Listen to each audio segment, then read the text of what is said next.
Contra Radio Network presents The Growing Homestead with your host, Rob Alderucci.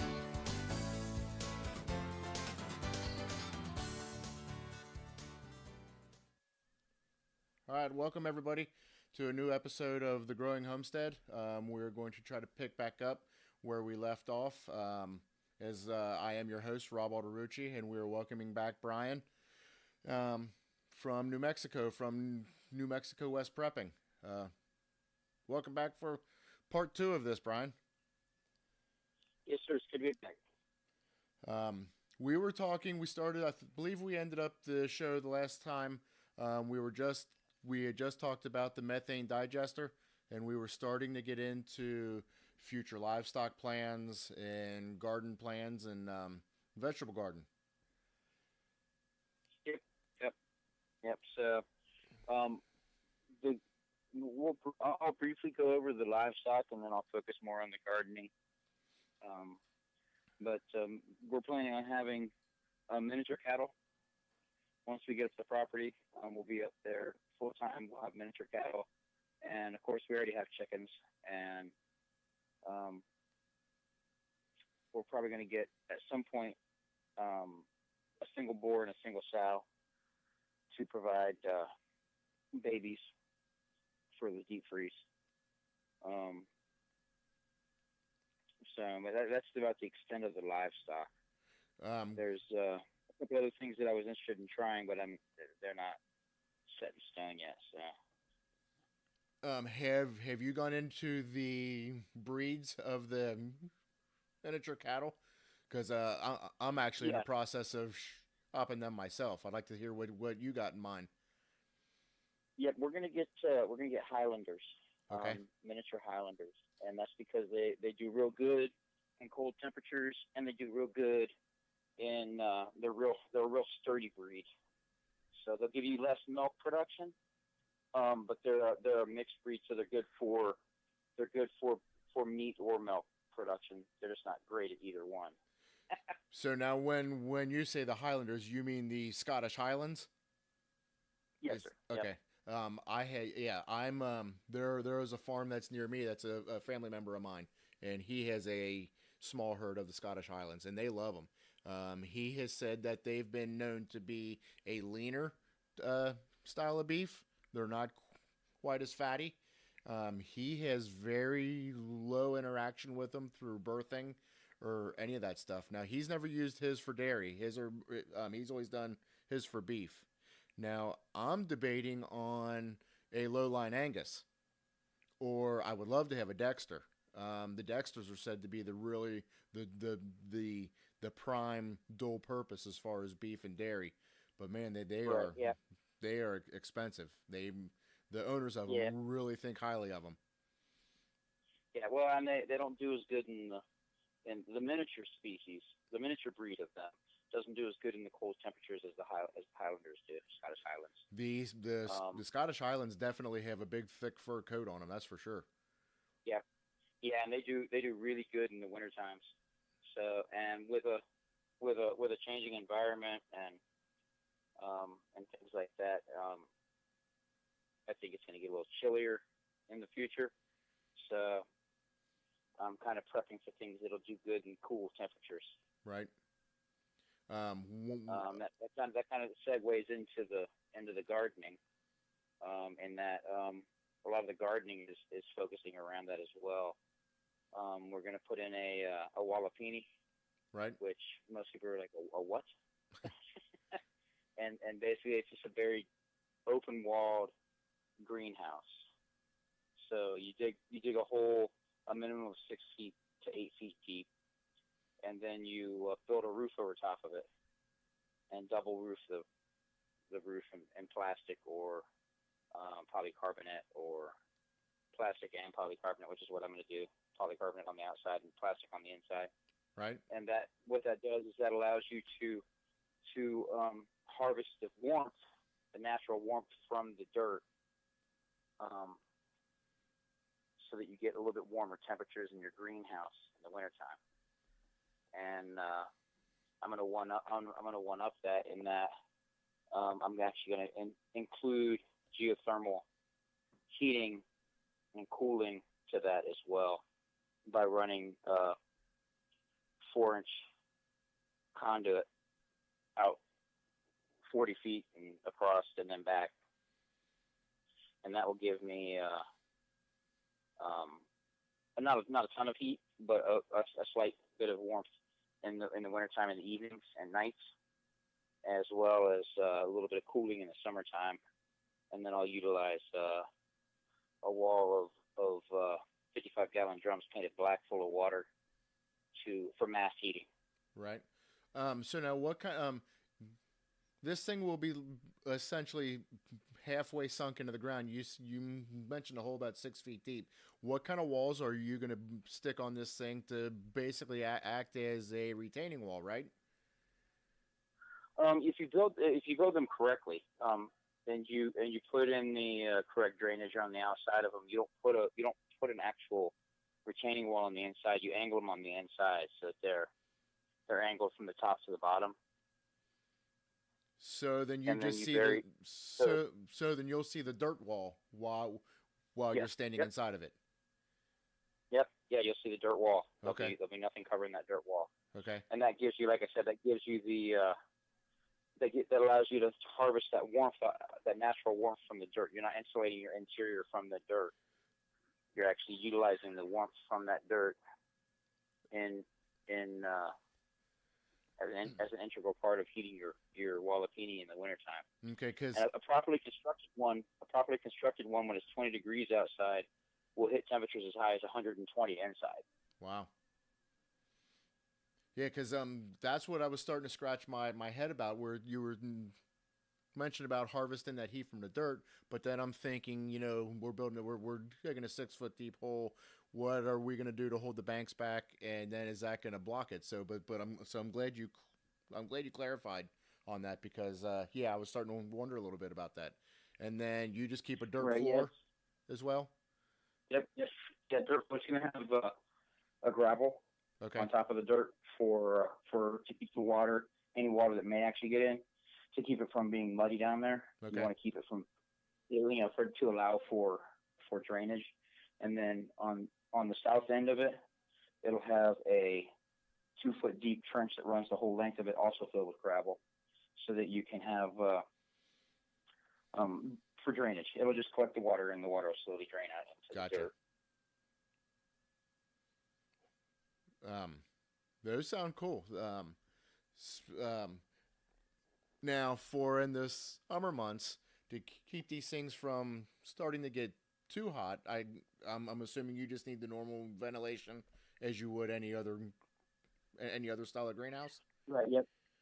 Yeah, and we're going to put in the sun limiting blinds in there as well, that you can pull down, and so they'll be mounted up by the peak and the rollers, and then you'll just roll them out and then open the vents. The actual roof on this, every other panel will actually be separate. So you'll be able to actually open every other panel all the way down to allow for ventilation. Gotcha. So now, how big are you planning on making this? It's going to be 10 feet across and 40 feet long. Okay, so then and it's going to have. And my wife agreed to allow me to do this big hole in the yard under the condition that the actual Wallapini is going to be 10 by 30, and it's going to have a 10 by 10 room on the end. That's going to have our hot tub in it. So you'll be hot tubbing in the jungle. Yes. Yeah. So I mean, you'll have the heat in the summertime and the wintertime in there from the actual greenhouse, as well as because it'll limit the amount of heating that you have to do the hot tub. So in the evening times, when you get done, you get tired, you go out there, you hop in the hot tub, and you enjoy yourself. Sure, sounds great. So you've got this thing constructed now. Will you have permanently constructed, like, raised beds that you're going to plant, or are you going to have pots on benches? How do you physically plant in this thing? It's actually going to have it'll have a permanent raised bed vent. So what you'll have is you'll have um, a walkway on each side, and then a center raised bed that will be 4 feet wide that you can walk completely around. It'll go the whole length of it. It'll be 4 feet wide, and then on the south side it'll have a additional 4 foot wide raised bed that runs the full length of the front of it. And then of course there will be pots and things like that, and we'll grow miniature pygmy species of trees and things like that. Okay, so are you planning on having this as for starting plants only, and then you're gonna and then you're gonna transplant to outdoors, or will these plants live start to finish, fruit bearing, vegetable bearing, whatever, their whole life in this thing? These plants will be in there their whole life. The trees and everything will be in there their whole life. It's actually going to be a food production facility from start to finish, from seeds to harvest, and it'll allow me to grow all winter long things that you normally can't grow, like tomatoes and things like that, where you normally can't grow those in the wintertime. It'll allow me to grow tomatoes year round. So I'll no longer be my tomato plants. Because tomato plants are actually, they'll grow as long as they don't get cold. So it's when they start getting cold they start dying back. So as long as you don't get them too cold, they'll grow for quite a few years as a semi perennial of sorts, not really a perennial, but of sorts. So in as far south, like in Central America, tomatoes are considered a perennial because they don't die back each year. So gotcha. It's all about the temperatures. That is actually one thing that I've always kind of wondered about, for those that that live in a warmer climate, down in Florida and, like you said, South America. Will they continue to produce fruit year round, or do the plants just get so big after a while? Do you just got to chop them down and start over? Or you have to maintain them. They will eventually get too big and start dying back of their own accord. So you have to maintain and prune them and keep them under control. But like the trees will fruit certain times of the year. You're not going to get fruit. I mean, you'll get fruit from certain kinds of, like, mulberries and things like that. They fruit year round. Uh-huh. As long as they don't get cold, they'll never drop their leaves. It's the actual temperature that causes them to drop their leaves. It causes them to go into hibernation point. So as far as mulberries, you can get the ever-bearing mulberries. Mm-hmm.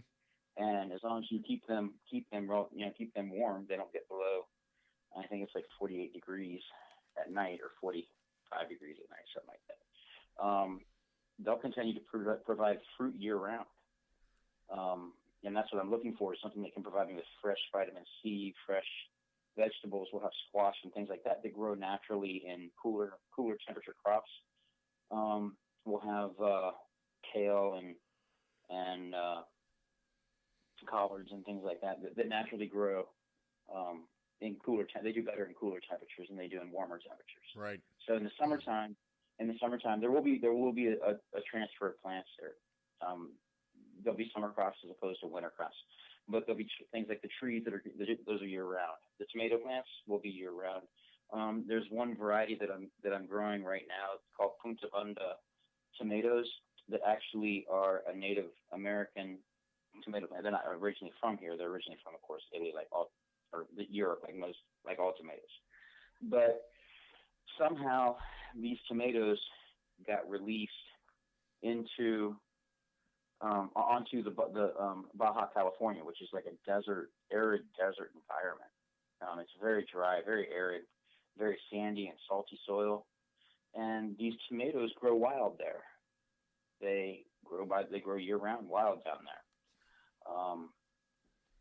So pretty much I figured when I bought them, I was like, these things will grow in a salty, sandy, arid environment by themselves. It's going to be pretty hard for me to try and kill them. Right. And I indeed hit the nail on the head. It was almost impossible for me to kill them. Last year, I worked a whole lot in the summer. So I relied on my kids to water them. And I know for a fact the tomatoes went a couple of weeks without getting water a couple of times, and I still got a total of about 25 pounds of tomatoes off of 6 plants that actually survived. And we did kill 2 plants because we planted 8, but we still managed to kill 2. Right. Had to work at that, but we managed to kill 2, and then we still got about 25, almost 30 pounds of tomatoes off the other 6 plants. So Wow, that's for great. getting minimal care, and minimal amount of attention. I mean, I was really okay with that. That just tells me that if I take care of them, I'm there every day monitoring them and giving them what they need, that I should be able to double that and get 10 or 12 pounds of tomatoes per plant per year, Right. which is, I mean, and the tomatoes are small. They'll fit in the palm of your hand. They're small tomatoes. It just puts out a ton of them. They're like twice the size, or about half the size of a regular tomato, about twice the size of a large cherry tomato. Maybe Gotcha. 3 times the size of a large cherry tomato. But they'll fit in the palm of your hand. I mean, it just puts out a ton of them. And I got mine from a company called Native Seed Search. Okay. They specialize in Native American seeds. So you can get a lot of heirloom seeds that the Native Americans have actually grown and cultivated for thousands of years in America, especially in the Southwest. So if you live in a dry area, it's a really good website to utilize, or if you live in an area where you can provide plants with a drier environment. And some of the plants do very good in wet environments too. They have a lot of crops that were grown on the riverbanks of the Colorado River, which, that's pretty wet. So, I mean, you could grow that stuff anywhere. Mm-hmm. So, and we're going to grow a lot of squashes like Mayo blushers and Navajo Hubbard squash and things like that. They grow naturally, do very well in the hot, arid environments. Okay. We started to talk the last time about your rainfall amounts and all that kind of stuff, which leads me to ask: are you going to will this Wallapini be your sole garden and fruit production, or will you still branch outside with fruit trees and other vegetable gardens? Sweet corn and all that kind of stuff.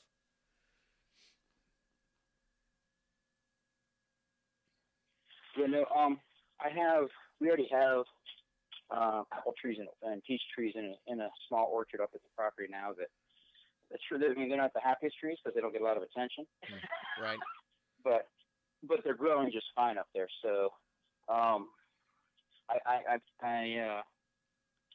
got them started, and then once we get up there, they get attention. I mean, they get watered. They're on timers, so they get watered once a week, every week. So I mean, they do get water, and then we go up there about every 3 or 4 weeks to check on the property to see how everything's doing. Mm-hmm. So I have 3. I had more, but I left the gate open one time when we left up there, and the elk decided that my trees tasted real good. So all of my trees that were 15 foot tall were 5 foot tall when I went back up the next time. Oh man, that's a heartbreaker. So yeah, but what it's done is they're still growing just fine, but they've got that huge root base now on this little tiny tree. Uh-huh. So they're real sturdy right now. And they're doing real good. The peach trees are doing real good, and I got to pull it's got some suckers already popping out on it. I got to pull them off once they get a little bit bigger, but I mean, they're doing real good, so I can't complain. We're also going to have a lot of berries, like blackberries, and I've got elderberries growing on my front porch in a container right now, and we're going to do acai berries and goji berries, and I mean, the list goes on. Raspberries and blackberries, and blueberries. Blueberries especially because my wife is diabetic, and the leaves of the blueberry bush and the blueberries themselves, the leaves more than the berries, are very good for for maintaining control of your blood sugar levels. Really? Yeah. So something else that we're going to grow is It's called an insulin plant. It actually comes from Southeast Asia. Goes really good in Florida and areas like that where it's really warm and it won't handle freezing at all. But it's actually the leaves of it are they work better than actually when compared to I can't remember National Institute of Health did a study on it. If you're interested in it, you can Google National Institute of Health insulin plant, which is I can't remember the actual name of it, but it's the insulin plant, and they compared it to one of the top brands pills for diabetics, type 2 diabetics, and it actually did better than the pill did Really? on maintaining your blood sugar levels. Yep. So I was really happy with that. So we've got seven of those growing. When they get full grown, they'll be 5 or 6 feet tall and about 10 feet in diameter. So those are big. Those will be, if you were to let them grow, we'll keep ours a little bit smaller than that because we'll be harvesting off them regularly. But they'll be in the greenhouse as well, in the wall of cleaning. We're also going to have a greenhouse as well as 2 sunrooms on our house. And we're going to be doing raised bed outside as well so that we can maintain control over the amount of water that we use. We do live in the desert Southwest, even though we get more rainfall where we're at than most people would consider a desert environment. It's still considered a desert environment. It's still only 20 odd inches of rain a year. So, and that's not a lot. No, that's not much. But I mean, it's enough to keep the pine trees growing and the apple trees and the peach trees. The Zuni Navajo reservation that's north of me, of where my property's at, they used to have 150 acre peach orchard about 10 miles from where my property's at. It's still there, but they don't really do much with it anymore. So it just sits there. Yeah. There's families that go out there and harvest it. It's not like it doesn't get used, but it's not used for commercial cultivation like it used to be. It's used for the families use it now, and then I guess they sell it to each other or give it to each other. So, but that's all on the reservation. I guess it's about 20 miles from where my house is, up the road a ways. So how about now with like feed for your animals? What's the hay crop like out there for the cattle? Well, right across the street from me is now my property is surrounded by cattle ranches. So if you go south from my property, you're not going to hit another town for 45 miles, and it's all ranch land from my house to there. If you go north, you've got the Zuni Reservation, and you've got the town of Zuni, which is probably 30 or 40 miles away to the north. It's about 35 miles to the north.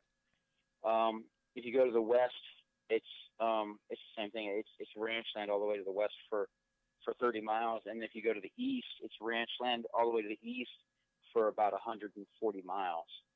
So there's just massive pastures of grass out there that, in the event of an SHTF scenario, the field that's to the south of me, the closest ranch house is about 10 miles, 8 or 10 miles away. And I highly doubt at that point that he's going to let his cattle roam like they do now. Sure. They'll want to keep a closer eye on them because of poachers and things like that, which will leave that field open for cattle to graze on, miniature cattle to graze on. And then we're going to grow a lot of wheats and oats and things like that that'll supplement the hay. So, and in a non-SHTF scenario, down here, hay goes, you can get 2,000-pound bales of hay for $85. Okay. I'm here in Southeast Indiana. Our average around here, now I'm going to go with square bales here. We average between about 100 to 125 square bales per acre, which the average square bale here is about 40 pounds, between 40 and 50 pounds. So we're looking at, so what's that, about 500 pounds? Or 5,000 pounds? About 5,000 pounds of hay per acre here. And the stocking rate for... Yeah, about right. And then the stocking rate here for your full-size cattle, your Angus and that stuff, your Herefords, is typically one head per acre. And then with the mini cows, you're looking at 1.5 to almost 2 per acre, depending on your pastures. Right. Yeah. Yeah. And down here, you're looking at probably doubling, minimum of doubling everything. Down here, where they run cattle, they've got the ranch that's to the east of me, I guess kind of southeast of me, has, I think, like 16,000 head of cattle, and he's got like 80,000 acres. So what's that? 4 acres per head. Yeah. Well, yeah. So I guess that's about 4 times what you have up there. Right.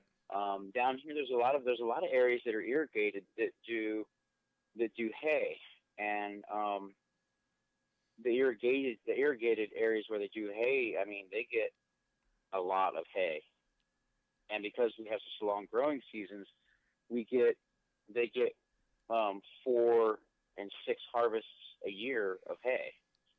See, we generally average, if we get 3, we're doing good. If we get a 4th, then we really got something special here. Right, and down here, if you're having a bad year, you get 4. If you're having a good year, you get 6. And the guy that there's one field that I passed on the way out of town where I'm living at now, which is actually southeast New Mexico. That he harvests, I want to say, 7 or 8 times at least. Wow. And it may be more than that. Every time I drive past his field in the summertime, he's got new bales sitting out there. So I'm guessing it's probably at least 7 or 8 times a year. And that's just because, like I said, I mean, the planting, they've already done their first harvest for the year. Have they really? Actually, they've already done 2 harvests a year down here. So, I mean, yesterday the high was 84. And today we've got storm clouds that came through, and there's rain from the storm that hit California and dropped 200 odd inches of snow in the Sierra Nevadas over 10 days. But even so, it's still in the upper 60s today, and the lows will be in the 50s and 60s. Average night down here is about, and at this time of year is in the upper 60s, and the average daytime is in the upper 80s. We generally don't get our first hay crop to about mid-May, which this year our weather is just all over the place. This past week it's been in the 50s and 60s all week, and then Saturday we got 4 inches of snow, and then by about 3 o'clock on Sunday it was all gone because it was back in the 50s and 60s again. So we just can't make up our mind what to do around here. It's crazy. Right. Yeah. And that's going to get worse as we go forward into the grand solar minimum and the pole flips, because both the grand solar minimum and the pole flips cause a weakening of the magnetosphere. And when you have both of them going on together, it just amplifies the effects. So you have a weaker magnetosphere, which allows more ions and protons and solar radiation to come in through and hit the upper layers of the atmosphere. So what you end up with is your upper layers of the atmosphere having more ions come in. The ions actually allow for.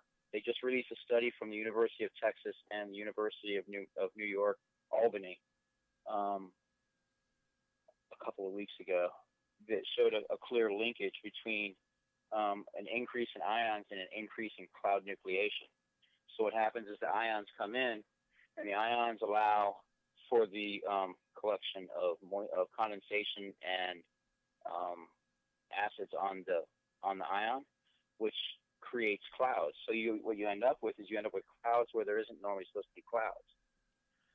So So you end up with more storms, more rain, more flooding, more extremes.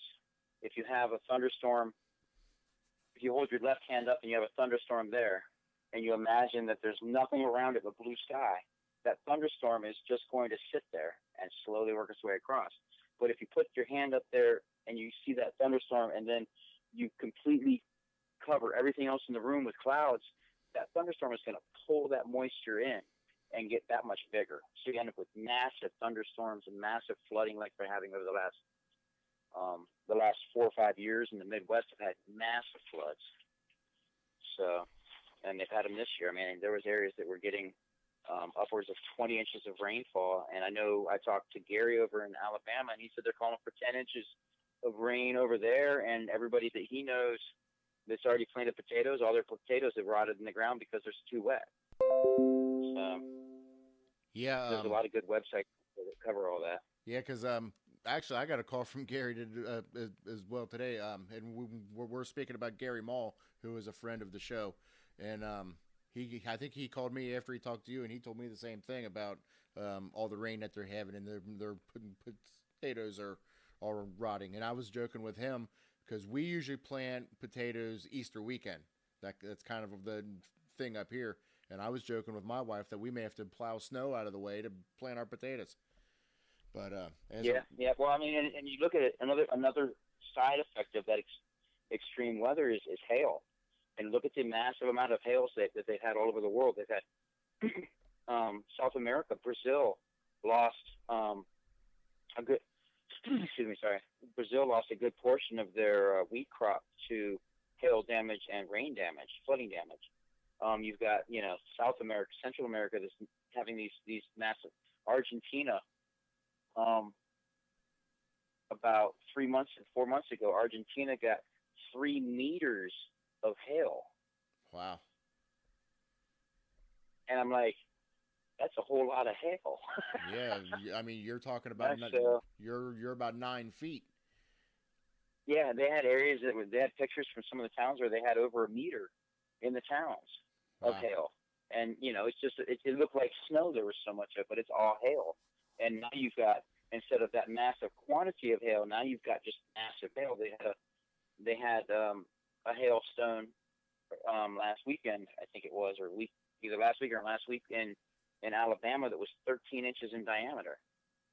That would really hurt if that hit you. Yeah, it would. You've got Australia that has had massive hailstorms and flooding in northern Australia, where they do all their wheat and corn and all their fields are flooded. So they're just coming out of their summer, and a good portion of their crops have flooded out. I think it's Brazil, but it might have been Australia. One of the two had a 70% decline in wheat production over last year.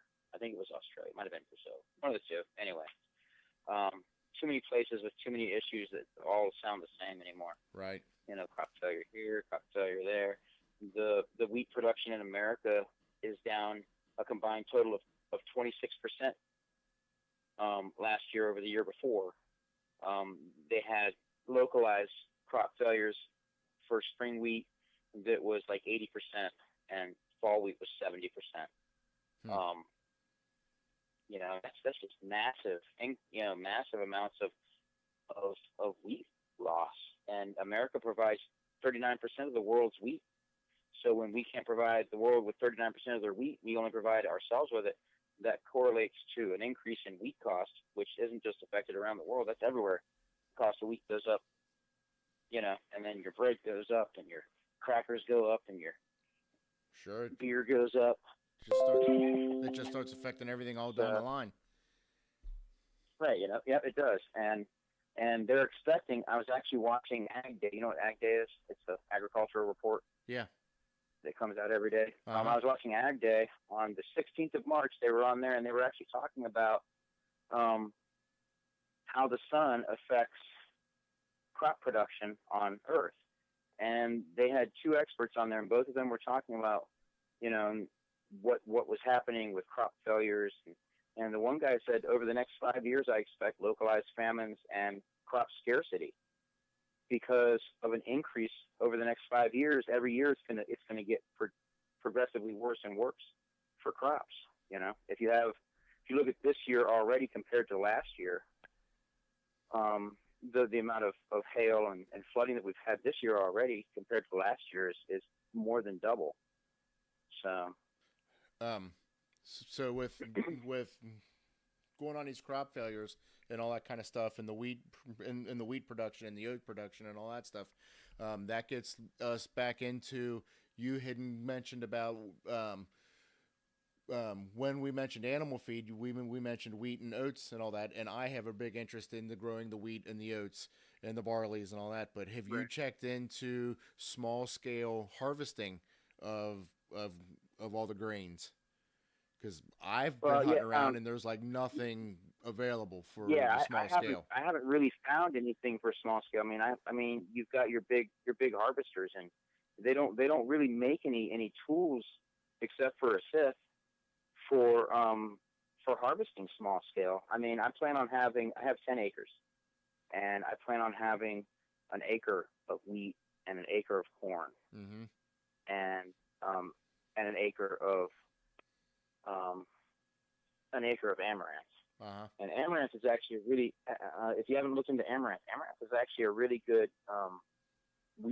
wheat substitute, in that a single amaranth plant can provide you with up to 60,000 seeds per plant. So they're small, but there's just massive quantities of seeds on each plant. So you actually get more harvest per plant from amaranth than you get from wheat. Okay. And the amaranth is what we're going to use for, as long as my wheat doesn't fail. If my wheat crop fails, the amaranth is a very sturdy plant. It'll grow great through quite a few extremities. It actually grows there's quite a few types of amaranth. There you go. Sorry, I was trying to bring up there. Types of amaranth that specifically grow in the arid southwest. So, it's if they'll grow down here with no outside assistance, then they'll do just fine in most conditions. So, and there's quite a few different types that'll do just fine in your backyard garden. So now with the without there being like a small scale combine or something like that that's available, I've been hunting for these grains. So we planted just shy of an acre of a feed corn last year, and we harvested all by hand. We stored it on the ear. I built a little corn crib, and by the time that we were done with that, I think my kids and my wife were about ready to shoot me over all of this. But I've been going for like the field peas, something that's easily harvested by hand, or the sorghum where I can cut the seed heads off for the Milo. I'm gonna mix and that's where amaranth comes in, because amaranth is the same way. It has seed heads on top. It just has it'll have 3 foot long seed. It'll have 5 or 6 seed heads on top of it. They're 3 foot long, and each one has just massive. So you just cut the top off of it, and then you cut and drop the rest of the plant, or you take the rest of the plant and feed it to your livestock as well. The whole plant is edible for livestock, all the way down to the root. Yeah. So there's nothing that you can't feed the livestock on that plant, unlike corn that you don't really get much out of the stalk. Right. My big reason for growing corn is because I just like corn.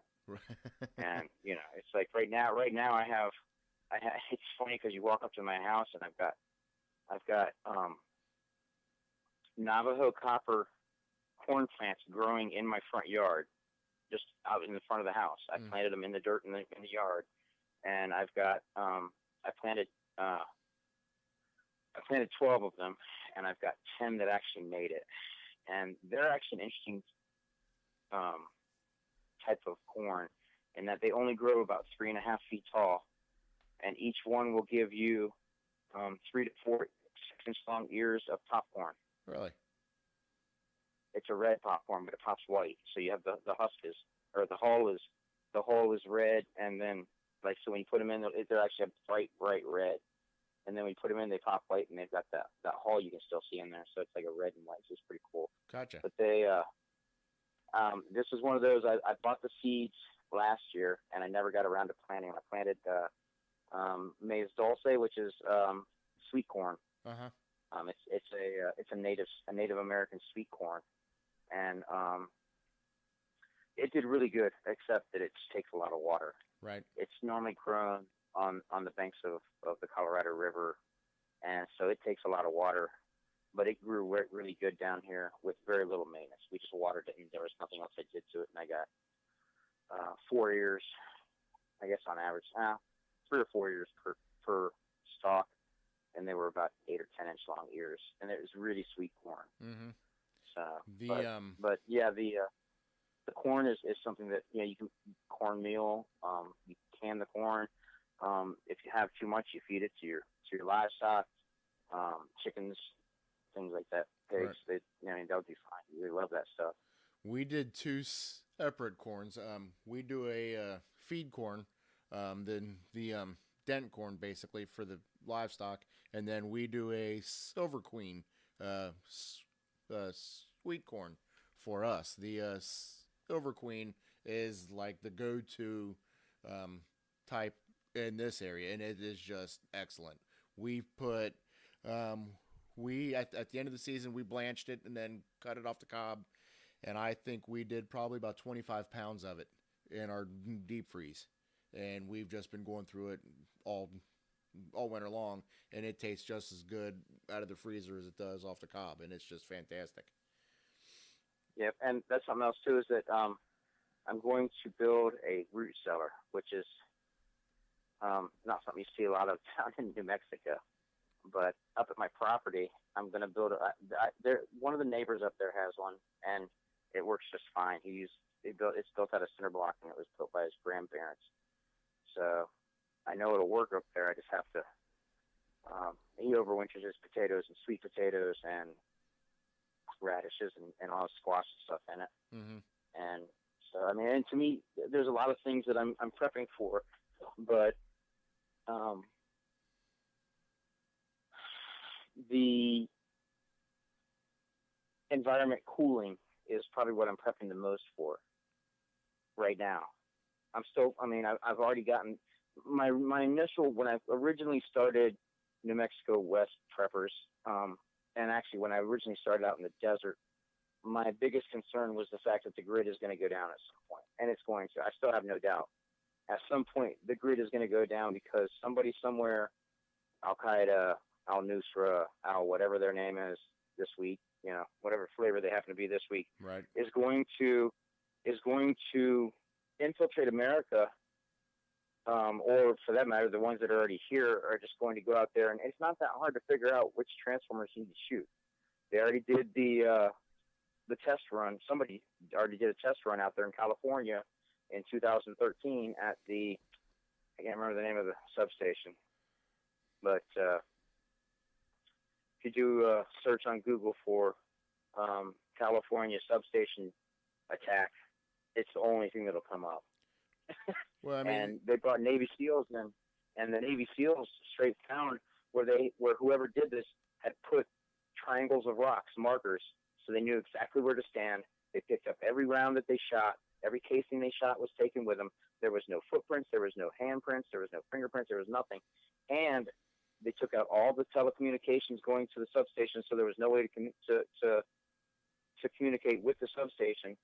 When the sheriff's officer pulled up, the firing stopped 60 seconds before he got there, and he found nothing. Well, that's pretty sophisticated attack right there. And then you add the fact that we already know for a fact that there are other countries that have access to our grid and can just do a hack and shut down the grid. Right. Yeah. So I mean. Yeah. So I mean, my initial prepping was for an extended grid down period, and I think basically if you prep for an extended grid down period, you're pretty much prepped for just about anything that can happen, not counting a hurricane or a massive flood or something along those lines. Not counting the natural disasters like that. I mean, it's hard to prepare for a flood. Right, or a big massive earthquake. Right, or a massive earthquake. It's kind of hard. Like if you live anywhere in the Midwest and the New Madrid fault line goes off, it's gonna affect the entire Midwest. So it's kind of hard to prepare for that. At the same time, if you are prepared for a grid down scenario, because the grid would go down in that scenario, and it would be down for a long time. you're going to be a lot better off than if you are not prepared for grid down. So my initial my initial prepping, which started in 2010. Wow, 8 years ago, that's a long time. I've been wacky for a while. Which started in 2010, was specifically for grid down, and so now I have 24 190 watt solar panels. I have 12 that are hooked up. I'll eventually have all 24 hooked up, but right now I've got 12 hooked up. I'm getting ready to add the next 6 onto it. I've got to add, before I can add the last 6, I have to add another charge controller, and I have to add some more batteries. But I've got enough power with 12 panels to run everything in my house: 2 deep freezers, refrigerator, fans, lights, TV, computer, laptops, cell phones, you name it. It all runs off of the 12 panels. When I get the additional 12 hooked up, they're actually going to be used for big bulky charges, like the hot tub. That was something that I didn't need to do, Right. but I was like, you know what? You know what's going to be really comforting if the world goes where in a handbasket is to have the ability to go out there and sit in a freaking hot tub and just, Well, that big side. I've got big air conditioners up at the house. They're window units, but I mean they do just fine. They run just fine off of the power I have right now. So I have no doubt that once I get everything else squared away, that I'm not going to have any problems. So once I had that taken care of, my next step was to this whole time I've been killing plants. I call it my plant genocide experiment, because I have killed so many stinking plants trying to get plants to grow where they shouldn't. Like, I actually grew blackberries and blueberries in the middle of the West Texas desert. And until I left, and I gave them all to my neighbors and family that were out there in the desert, I had a blackberry bramble that was about probably 15 feet in diameter in the middle of the desert in West Texas. wow. And I never watered it. It was all, it got water, but I never manually watered it. I had it set up with an underground drip where it would drip underground. I ran a little quarter inch line with the drip irrigation attachments on it, and it cut on twice a day, once in the morning, once in the evening, for 30 minutes, and that's all the water they got. I never did anything with them ever. Mm-hmm. I planted 6 plants there, and all the plants I bought at Tractor Supply, they were the ones that come in those boxes that are about 10 inches tall. Right. And over the course of 4 years, they went from 6 plants 10 inches tall to 6 plants, plus there was probably a dozen more that had rooted themselves, 15 feet in diameter. And to me, that's the kind of prepping that you need to do. You need to prep with plants that are they take care, they're self-maintained. Right. You need to find perennials that will grow themselves. Bamboo is a good one. Bamboo's a good one. There's I'm drawing a blank right now, but there's probably 4 or 5 dozen plants that I have seeds for in my little box over here that are specifically, they're perennials. And a really good one. This one I cannot recommend enough. Make sure that you put it in a containment system, and that is the Jerusalem artichoke. Okay. They are an invasive species. They're actually related. They're not from Jerusalem, and they're not an artichoke. They're actually a relative of the sunflower, but they give you a tuber that is a replacement for potatoes. They're starchy. It's a starchy tuber, so you can replace it 1-for-1 potato for Jerusalem artichoke. But they will take over your entire place if you don't put them someplace where they can't escape. And by escape, I mean put them in a raised bed. If they have any access to that dirt on the outside, they will shoot tubers out there, and it's all over with you. Down, for an example, I planted 20 of them All right, we'll start back. We'll jump back a step. I planted 1 pound in my yard in Carlsbad, New Mexico, which is where I live at, southeast New Mexico. In the middle of freaking Carlsbad, I planted 1 pound of Jerusalem artichokes, right? I harvested 30 pounds from that 1 pound. Wow, that's crazy. That year. I then went out the next spring and dug up another probably 2 or 3 pounds of them to take up to my property in the mountains. I planted them up there with no water from me whatsoever. These that I planted in my yard, I watered about once a week. And that's all I watered them, was about once a week. And I just sprayed them with a garden hose. And that's what I got out of them. Up at my property, they get no water from me. All they get is the actual water from the area, which is about 20 inches of rainfall. And I planted them up there, and I had to go up there and dig all the way around them down about 2 feet and remove the ones that had started to shoot out because they were invading them. I mean, if I'd left them, they'd have taken over my whole property. So, and that's in the middle of a desert. So, I mean, that's something that you could plant in a raised bed, 10 feet wide and 20 feet long, and you could get enough tubers to feed your entire family for a year out of that. And there'd be enough tubers left over that they would naturally come right back up. I actually have them coming up in my yard. I thought I dug them all up. They were in a raised bed. I tore the raised bed down, right? I tore the raised bed down, removed all the dirt, removed all the tubers from the dirt. I have some growing out there right now that have already come up. Right. I'm like, they're awesome, and your livestock can eat them too, just fine. Sunflowers are another good one. Sunflowers are good. I mean, you throw the seeds out. They overwinter very easily. Mm-hmm. You throw the seeds out, you cover them with a 1/4 inch of dirt, and you leave them, and they grow themselves. And then, after 6 to 8 weeks, 10 weeks, depending on the variety, you've got flowers that you just cut the top off. They're ready for harvest. Sure. Cut the top off, toss it over your chickens. Right. They self-harvest them. Yep. Yeah. So, the chickens up at my property, I'm planting the ever-bearing mulberries, 4 of them around their chicken coop. And what I'm going to end up with is all those berries all summer long are going to drop into that chicken coop, and they attract bugs, like massive quantities of bugs. So the chickens are going to, they're going to love that. Sure. They're going to eat the berries, they'll eat the leaves, they'll eat the bugs. I mean, that's like a win-win for me. And I can't remember where I read it at, but back when I was researching plants to grow to feed chickens,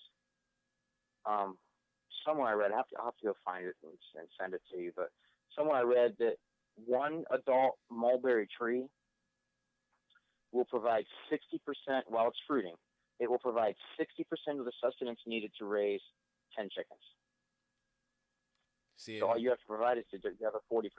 And the mulberries are one of my favorite. I've got a couple of them that border my property, and then I just planted 2 more of them just this past fall. So yeah, I'm a big fan of those. Yeah, they're quick growing trees. They grow real quick. When you plant them, if you plant one that's 5 feet tall, which is considered to be a 2-year-old plant, 4 to 5 feet. If you plant one 4 to 5 feet tall, you'll be harvesting berries off of that within 3 years. Nice. So, at the 5-year point, you'll be harvesting enough berries off that to get yourself a can of jam off of each tree. I mean, it's not a lot, but at the 6-year mark, you'll double that. And by the 8 or 10-year mark, they're 30 feet tall, and you've got a full-grown tree. Right. So they grow really quick. And actually, I guess it's about the 5-year mark. Yeah, because it'll be 3 years after you planted it. So sure. Yeah, that's about right. They'll be at the 5-year mark. It'll be about 20 feet tall, and you'll get more. Well, you'll get more than one can of jam, but you know what I mean. Sure. Yeah. You'll be getting cans of jam off there, jams and jellies, and mulberry wine. There's some good stuff there. Right. I had that when I was younger. And so it's just what you need to look into if you want to prep for things like this is plants that you don't have to take care of, because the last thing you need to do when you get up into a situation like this is have to worry about, what am I going to do for food? So like my property up there, I've got bamboo growing up there. I've got the Jerusalem artichokes, which, like I said, I dug down 2 feet, and I made sure that there was 0 tubers coming out of that, which is a pain. But I'm probably going to dig up the area there in about I planted them in a 2-foot area, and they're in about a 12-foot area now. So I'm going to dig up that whole area and just probably just take them and dispose of them someplace. Yeah, well, my whole goal for all this homesteading stuff, and it sounds like you're on the same thing, is my plan is to not just get by in life. Is I want to continue to thrive, and I want my family to continue to thrive. So I don't plan on spending the rest. I don't want to spend the rest of my life I don't want to having have to be. Go ahead. I don't want to be at the end of the world as we know it, and not be able to sit down and watch TV in front of the air conditioner. to me, that's like, when you get done working outside in the yard, you come inside, you want to sit down and put your feet up. Right. You don't want to have to, and that's an exaggeration with TV in front of the air conditioner, but sure. I mean, to me, the ability to go in my house and sit down and put my feet up and have a fan blow on me is really nice. Right. That's the difference between being comfortable and being stressed out. And, the rule of threes kicks in there, where I've altered it slightly. You got 3 minutes without air, 3 days without water, 3 weeks without food, and 3 months without hope. Because sure. If you are depressed for over 3 months, I have seen the effects of depression on people who've been deployed, people who've been in bad situations, and it'll kill you just as quick as everything else. So, it's not something you want to have to deal with. Right. You want to make sure that you don't want to just eke your way out. You want to be comfortable. You want to be as comfortable as possible. Right. And therefore, I don't want to spend the rest of my life eating an MRE or something of that sort. Right. I'm still wanting or beans and rice. Right. I'm okay with beans and rice. Sure. I like my beans and rice with some tomatoes, tomato sauce, and sometimes a little bit of tomato paste and some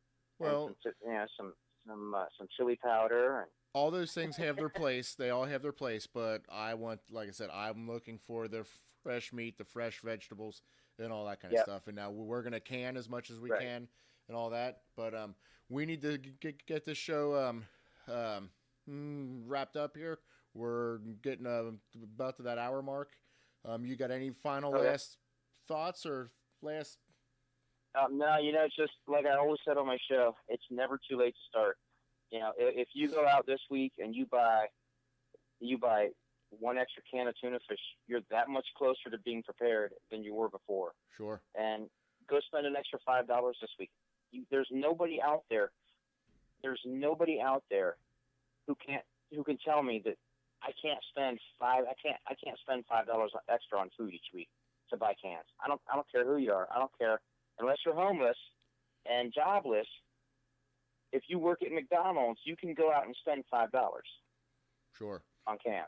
Or there's nobody out there who's not capable of doing that. Or save your $5 for 2 weeks and buy a raspberry bush, buy a peach tree, an apple tree, stick it in your yard. That's one regret. Well, and when you're that low of income, you're on food stamps, and food stamps will buy you the trees. You can buy those trees on food stamps. You can buy vegetable plants on food stamps. So there's no reason why people aren't growing this stuff, except that they just don't want to. That's one regret that I have, is I wish I would have started my orchard the day I stepped foot on this place. I've been on my property since 2009, and I got started about the same time you did, but I didn't really start putting an orchard in until about 3 years ago. And I really regret, I wish I would have started it on day one. So, but we all live, we all learn. That's the point of all this show. We're going to learn together.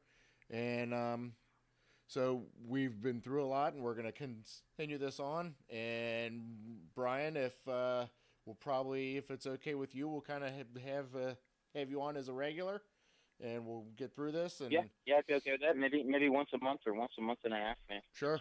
Yeah, I'd be okay with that. So we'll definitely stay in touch, and we appreciate your wealth of knowledge. You certainly seem to have your act together as far as that goes, and we can't thank you enough. No, that's the reason I have my act together is because I've already made a whole lot of failures. Hey, that's Um, I'm no different than anybody else out there. The only difference is that I've made all the stupid mistakes now.